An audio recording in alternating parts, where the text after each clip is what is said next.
بسم اللہ الرحمن الرحیم۔ السلام علیکم عزیز طلباء، میں آپ سب کو ایپسیکس ورچوئل اسکول AVS درجہ ششم تا ہشتم جماعت ششم میں خوش آمدید کہتی ہوں۔ عزیز طلباء، آج جو میں آپ کو لیکچر ڈیلیور کرنے جا رہی ہوں وہ SP راؤنڈ 2 ہفتہ نمبر 14 کا ہے اور میں آپ کی اسلامیات کی معلمہ مس شہناز ہوں۔ عزیز طلباء، آج ہم اپنی ٹیکسٹ بک اسلامیات برائے جماعت ششم میں سے صفحہ نمبر 2، صفحہ نمبر 24 سے 27، صفحہ نمبر 46 سے 50 اور صفحہ نمبر 78 سے 82 تک کا مطالعہ کریں گے۔ عزیز طلباء، ہم باب اول میں سے سورہ 3 کی دہرائی کریں گے۔ باب دوم میں سے ہم حج اور حج کی اہمیت کے بارے میں پڑھائی کریں گے اور باب چہارم سے ہم سبق صداقت کی دہرائی کریں گے، جبکہ باب پنجم میں سے ہم سبق حضرت فرید الدین گنج شکر رحمۃ اللہ علیہ کی پڑھائی کریں گے۔ اور آج کے سبق کے لیے ہمارے پاس جو دستیاب ذرائع ہیں وہ آپ کی اسلامیات کی ٹیکسٹ بک اور انٹرنیٹ ہیں۔ عزیز طلباء، سبق حج میں دینی اجتماعی عبادت کے بارے میں بتایا گیا ہے۔ سبق صداقت سے مراد سچائی اور ریاست بازی ہے، جبکہ حضرت فرید الدین گنج شکر رحمۃ اللہ علیہ میں آپ رحمۃ اللہ علیہ کا اسلام پھیلانے میں اہم کردار بیان کیا گیا ہے۔ عزیز طلباء، آپ نے اس ہفتے میں گھر میں ناظرے میں پارہ نمبر 12 کو پڑھنا ہے اور جبکہ سورہ 3 کی دہرائی کرنی ہے۔ عزیز طلباء، آج میں آپ کو دوبارہ سورہ 3 کی تلاوت سناؤں گی۔ آپ سب طلباء اس تلاوت کو غور سے سنیں گے اور گھر میں اس کی زبانی دہرائی کریں گے، لیکن یہ یاد رکھیے گا کہ آج آپ نے گھر میں اس ہفتے میں ناظرے میں پارہ نمبر 12 کو بھی پڑھنا ہے۔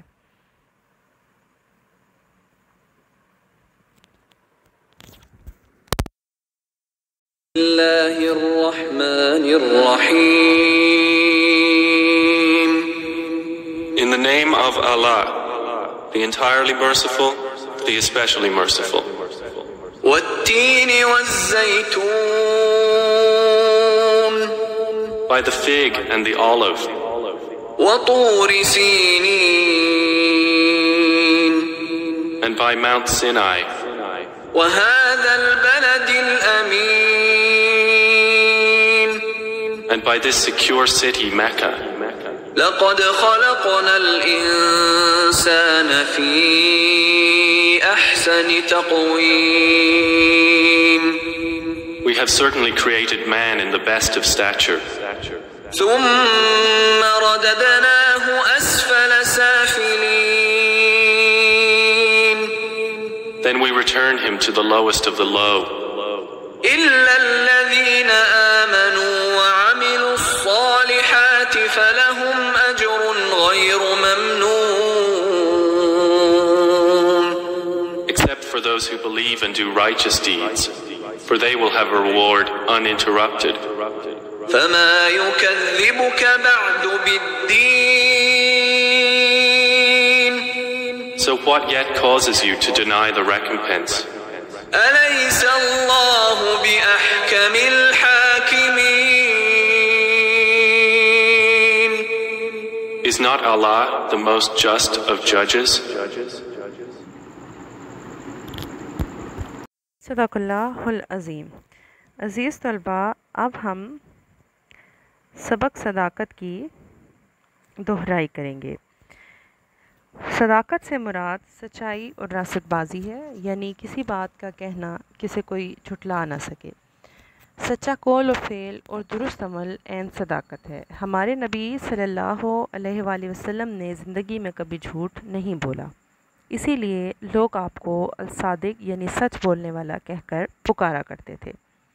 تمام انبیاء کرام علیہ السلام کے کردار میں صداقت بنیادی خوبی تھی۔ انہوں نے اپنے پیروکاروں کو ہمیشہ سچائی اور صداقت کا درس دیا۔ حضرت ابراہیم علیہ السلام اور حضرت موسیٰ علیہ السلام نے ظالم اور جابر بادشاہوں کے سامنے کڑی مشکلات کے باوجود ہمیشہ صرف سچ بولا۔ حضور اکرم صلی اللہ علیہ وآلہ وسلم ایک دن کوہ صفا پر کھڑے ہو کر قریش کو پکارتے ہیں کہ جب آپ صلی اللہ علیہ وآلہ وسلم کی آواز پر تمام لوگ جمع ہو گئے تو آپ صلی اللہ علیہ وآلہ وسلم نے پوچھا کہ اے اہل قریش، اگر میں یہ کہوں کہ اس پہاڑی کے پیچھے ایک زبردست لشکر تم پر حملہ کرنے کو تیار ہے تو کیا تم میری بات کا یقین کرو گے؟ تو سب لوگ ایک زبان ہو کر بولے، اگرچہ ہم دیکھ رہے ہیں کہ کوئی بھی لشکر نہیں ہے، لیکن پھر بھی ہم آپ صلی اللہ علیہ وآلہ وسلم کی بات کا یقین کیوں کریں گے، کیونکہ آپ صلی اللہ علیہ وآلہ وسلم نے کبھی جھوٹ نہیں بولا۔ ایک دفعہ ایک شخص آپ صلی اللہ علیہ وسلم کی خدمت میں حاضر ہوا اور اس نے اپنے اندر 4 برائیاں بتائی، تو آپ صلی اللہ علیہ وآلہ وسلم نے اسے ایک برائی کو ترک کرنے کو کہا کہ وہ صرف جھوٹ نہ بولے، اور جب اس پہ پختہ ہو جائے تو وہ مجھے آ کر بتائے۔ تو اس شخص نے کچھ عرصے کے لیے، جب وہ حضور صلی اللہ علیہ وسلم کے پاس کچھ عرصے کے بعد حاضر ہوا، تو اس نے کہا کہ حضور صلی اللہ علیہ وآلہ وسلم، ایک بری عادت جھوٹ بولنے کی وجہ سے، چھوڑنے کی وجہ سے میں نے اپنی ساری بری عادتیں ترک کر دی ہیں۔ آپ صلی اللہ علیہ وآلہ وسلم کا ارشاد گرامی ہے کہ سچ نجات دیتا ہے جبکہ جھوٹ ہلاک کر دیتا ہے۔ عزیز طلبہ، صداقت بہترین صفت ہے اور مومن کی پہچان ہے۔ سچ بولنے سے انسان ہر طرح کی برائی، پریشانی اور بری عادتوں سے بچا رہتا ہے۔ قرآن مجید میں ارشاد ہوتا ہے کہ وَكُونُوا مَعَ الصَّادِقِينَ، اور سچے لوگوں کے ساتھ ہو جاؤ۔ حضور اکرم صلی اللہ علیہ وآلہ وسلم کا ارشاد ہے کہ مومن نہ تو جھوٹ بولتا ہے اور نہ امانت میں خیانت کرتا ہے، لہٰذا جو معاشرہ صادق ہوگا وہ پرامن اور کامیاب ہوگا۔ صداقت اللہ تعالیٰ کی بہترین صفت ہے۔ انسان صداقت کو بطور عبادت اپنا کر اللہ تعالیٰ کی صفات پر عمل کر سکتا ہے۔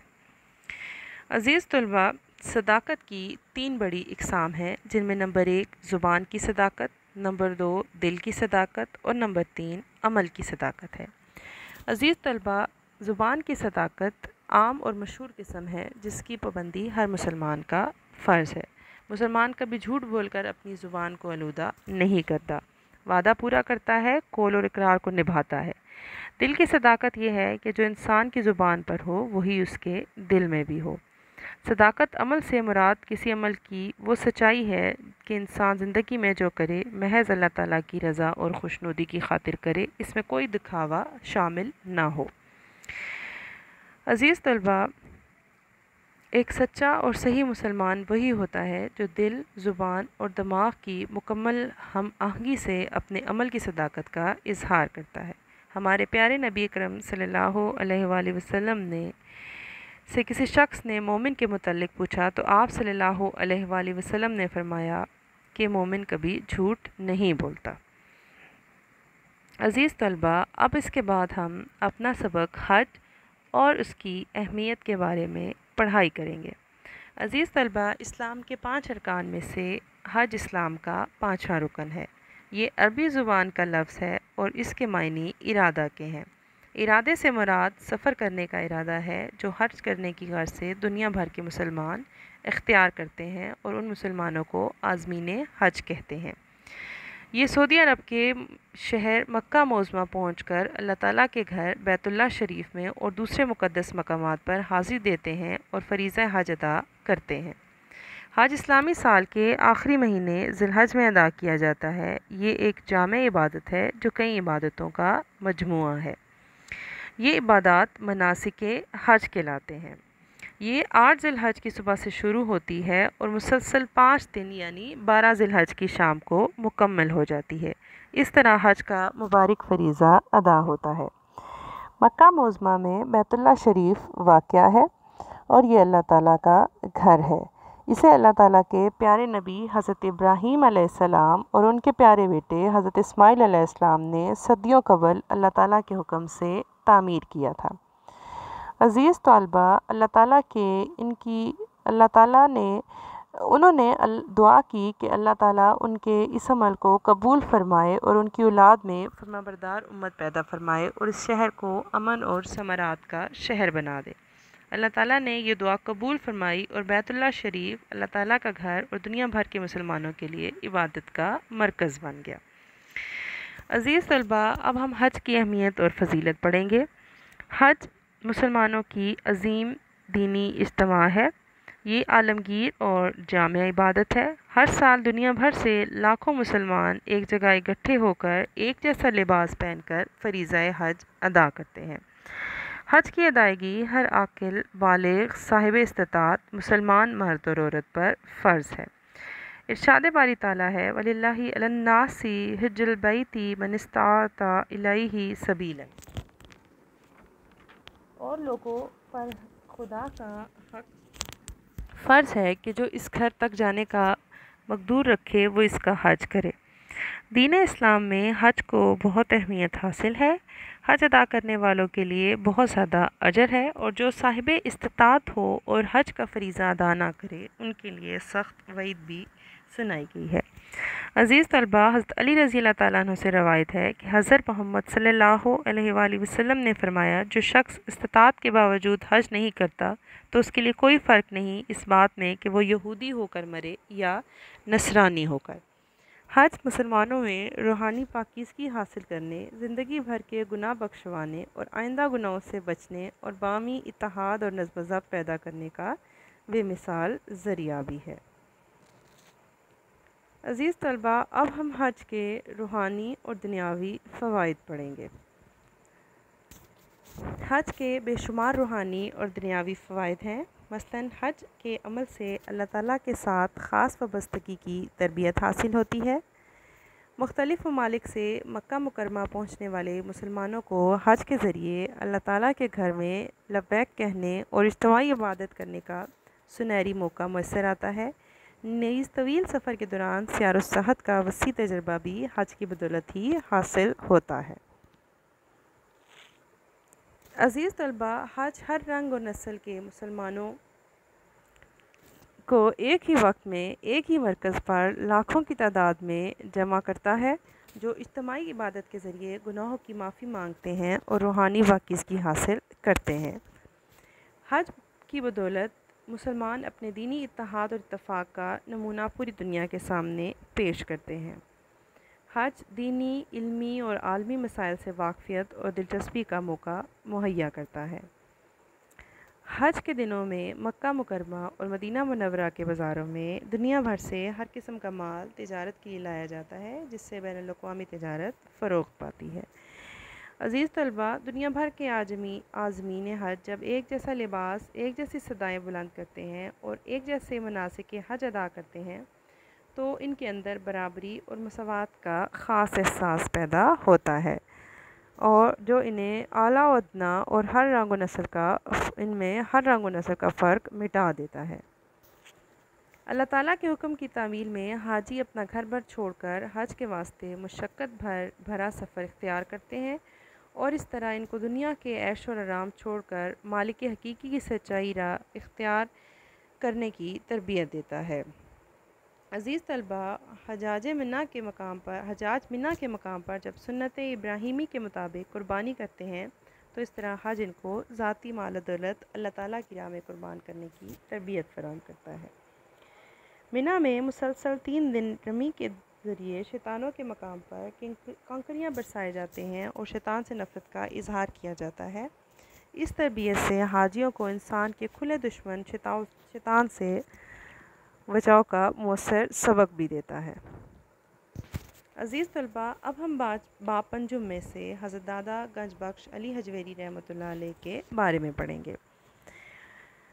صوفیہ اکرام نے اسلام کا نور دنیا کے دور دراز علاقوں میں پھیلایا۔ برصغیر پاک و ہند میں جن بزرگان دین نے اہم فریضہ سر انجام دیا، ان میں سید علی حجویری المعروف دادا گنج بخش رحمۃ اللہ علیہ کا نام بھی اہم ہے۔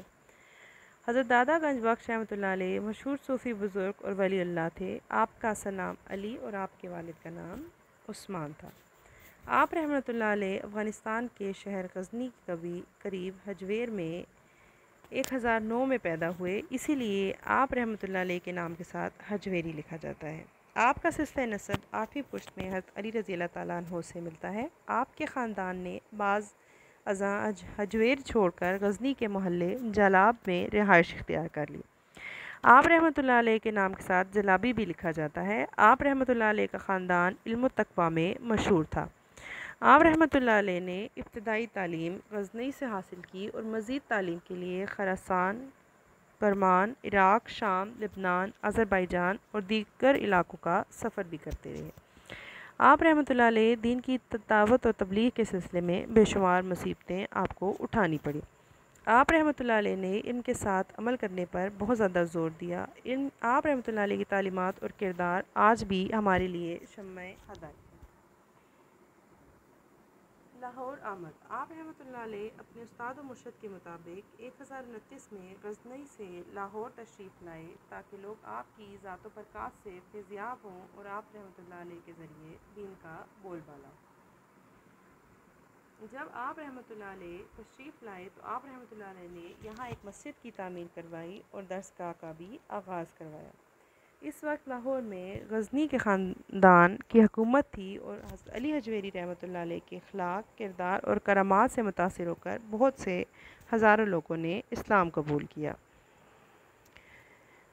گنج بخش کے معنی ہیں خزانہ بخشنے والا۔ حضرت دادا گنج بخش رحمۃ اللہ علیہ کا یہ لقب مشہور صوفی بزرگ اور ولی اللہ حضرت خواجہ معین الدین چشتی رحمۃ اللہ علیہ نے دیا، جو آپ رحمۃ اللہ علیہ کے مزار پر تشریف لائے اور کچھ عرصہ یہاں چلا کشی کرتے رہے۔ چونکہ آپ رحمۃ اللہ علیہ کے تبلیغی کوششوں سے ہزاروں لوگوں کو ہدایت ملی، اس لیے آپ رحمۃ اللہ علیہ اس لقب کے صحیح حقدار تھے۔ یہی وجہ ہے کہ اپنے اصل نام کے بجائے دادا گنج بخش رحمۃ اللہ علیہ کے لقب سے زیادہ مشہور ہیں۔ آپ رحمۃ اللہ علیہ قرآن اور حدیث اور فقہ کے عالم تھے۔ آپ رحمۃ اللہ علیہ کی مادری زبان فارسی تھی، تاہم آپ نے عربی زبان پر بھی عبور حاصل کر لیا تھا۔ آپ رحمۃ اللہ علیہ کے زمانے میں مسلمانوں کے باہمی اختلاف کی وجہ سے معاشرے میں دین کی جڑیں کمزور ہو رہی تھی، اس لیے آپ رحمۃ اللہ نے انسانیت کی بہتری اور دین سے آگاہی کے لیے بہت سی کتابیں تحریر کی، جن کا موضوع تصوف تھا، اور ان میں سے مشہور کتاب کشف المحجوب بھی ہے۔ آپ رحمۃ اللہ علیہ لوگوں کو حصول علم کی ہمیشہ ترغیب دیتے، غافل علماء اور جاہل صوفیاء کی صحبت سے بچنے کی تاکید کرتے۔ آپ رحمۃ اللہ علیہ فرماتے تھے کہ فقیر کو صبر اور غنی کا شکر کا رویہ اپنانا چاہیے۔ آپ رحمۃ اللہ علیہ کی تعلیمات کے مطابق حقیقی صوفی وہ ہے جو اللہ تعالیٰ اور اس کے رسول صلی اللہ علیہ وآلہ وسلم کی احکام کی پیروی کرنے والا ہو، اخلاق حسنہ پر عمل پیرا ہو، بدی، کینہ، حسد، جھوٹ، مکر و فریب اور لالچ سے پرہیز کرنے والا ہو۔ عزیز طلباء، آپ رحمۃ اللہ علیہ کی تصنیف میں سب سے زیادہ مشہور تصنیف کشف المحجوب کو حاصل ہوئی، جو کہ فارسی زبان میں ہے، اور اس کے تراجم دنیا کی کئی زبانوں میں ہو چکے ہیں۔ اس کتاب میں آپ رحمۃ اللہ علیہ نے تصوف سے متعلق لوگوں میں پھیلی ہوئی غلط فہمی کو دور کیا۔ اس تصنیف کی بدولت برصغیر پاک و ہند میں صحیح اسلامی تصوف نے فروغ پایا، اور اس خوبی کی بنا پر آج بھی کشف المحجوب کی اتنی ہی قدر و منزلت ہے جتنی آج سے 900 سال پہلے تھی۔ آپ رحمۃ اللہ علیہ کی وفات مشہور روایت کے مطابق 1072 میں ہوئی۔ آپ رحمۃ اللہ علیہ کا مزار لاہور میں، جو کہ داتا دربار کے نام سے مشہور ہے، اسی نسبت سے لاہور کو داتا کی نگری بھی کہا جاتا ہے۔ ہر سال آپ رحمۃ اللہ علیہ کا عرس عقیدت اور احترام سے منایا جاتا ہے۔ لوگ دور دراز سے آ کر آپ رحمۃ اللہ علیہ کے مزار پر حاضری دیتے ہیں اور فاتحہ خوانی بھی کرتے ہیں۔ عزیز طلباء، آپ کا اس ہفتے کا جو تحریری کام ہے وہ صرف اتنا ہے کہ آپ نے حج کے چند دینی اور دنیاوی فوائد تحریر کرنے ہیں۔ عزیز طلباء، مجھے امید ہے کہ آپ کو آج کا لیکچر سمجھ آ گیا ہوگا۔ Thank you very much.